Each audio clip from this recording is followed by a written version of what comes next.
Welcome to Bowls, Beers, and Brawls. You got Big B here with ya. Hope you're doing well out there, fight fans.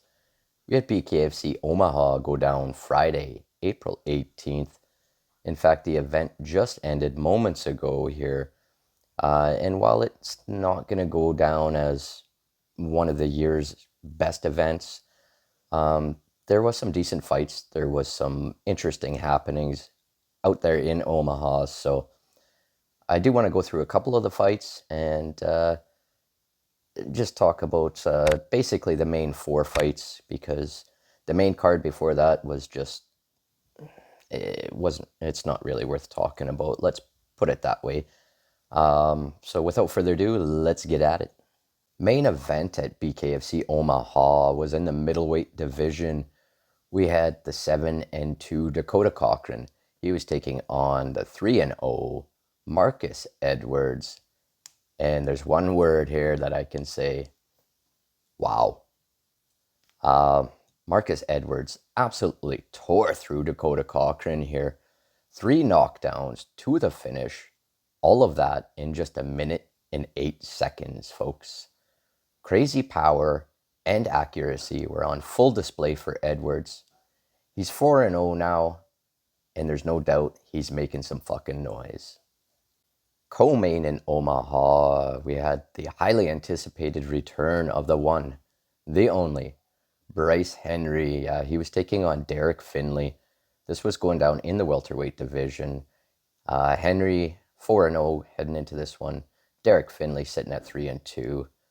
And let me tell you, folks, jab, jab, jab. That was the name of the game for Bryce Henry here. Honestly, it was like Finley was a human punching bag out there. Second round, TKO for Bryce Henry. Finley knew there was no path to victory here. He just kind of turned his back on the ref.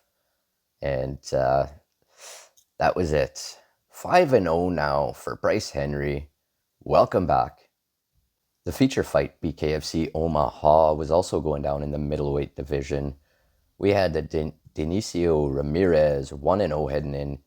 He was taking on CWB, yes folks, Zeb Vincent. He was 3-1 heading into this one. Now, these two went at it from the start here, both landing, but Ramirez was the first to hit the button, hurt Vincent, sent him down.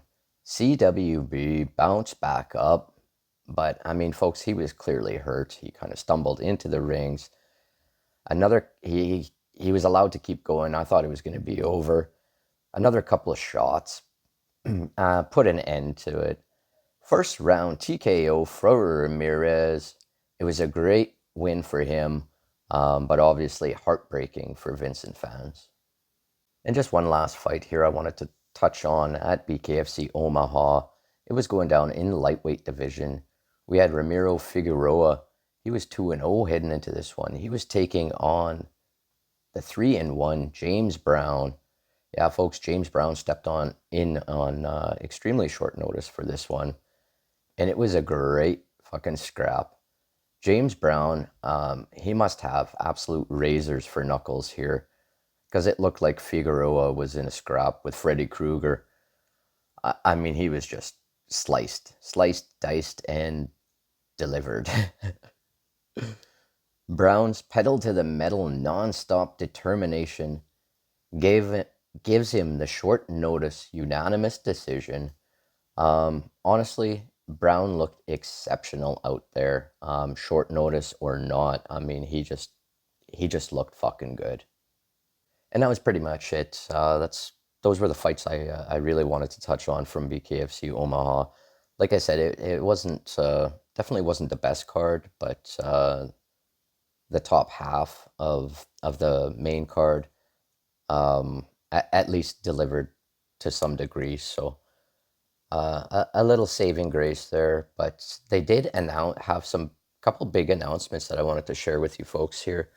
BKFC is heading to Texas. Finally getting to Texas. I know that's been on their radar for a long fucking time. They're going to head there. They're booked for June 21st. No word yet on who's going to headline that, but exciting to see what kind of card they're going to put together for Texas debut. And the other big announcement, Leonardo Perdomo, he is going to return. He is going to take on his absolute toughest challenge, and nobody can deny that this is going to be his toughest challenge. Arnold Adams is returning to take on Leonardo Perdomo, July 12th, Hollywood, Florida. That one's going to be absolute fucking fire. Other than that, that was a quick rundown on what I would consider the best fights from the main card, at least, of BKFC Omaha. Next up is Italy. Yeah, that Italy card snuck up real fucking quick. And we do have an opponent, a fighter replacement, sorry, in case you haven't heard yet. Juggernaut Hunt, he is out, apparently with a cut. There are some conspiracy theories going out there. I'm not gonna get involved with those just yet, not in this video at least. But we have Beachy, Beaky. Sorry, I don't know how to properly pronounce his name. He's an Italian dude, not very well known over here in North America, but apparently he's huge over in Italy. So hey, let's fucking do it. Either way, we've got some fights coming up live from Italy. That's all I got for you here today on Bulls, Beers, and Brawls. Thanks for joining me here today on the channel. I appreciate each and every one of you that tune in. And until next time, everybody, take care and peace.